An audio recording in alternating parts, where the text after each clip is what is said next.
अरूको पैसा कहिले तिर्छस् भन्दै गायक अशोक दर्जीमाथि सडकमै कुटपिट। भिडियो भाइरल भएपछि सामाजिक सञ्जालमा तरङ्ग। घटनाको वास्तविकता अझै रहस्यमय। सामाजिक सञ्जालमा अहिले चर्चित गायक अशोक दर्जी सम्बन्धी एउटा भिडियो तीव्र रूपमा भाइरल भइरहेको छ।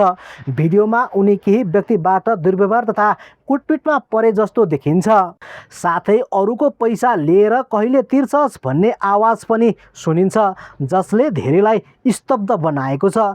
तर यो घटना कहिलेको हो, किन भएको हो र यसको वास्तविक सन्दर्भ के हो भन्ने बारे हालसम्म कुनै आधिकारिक रूपमा पुष्टि भएको छैन।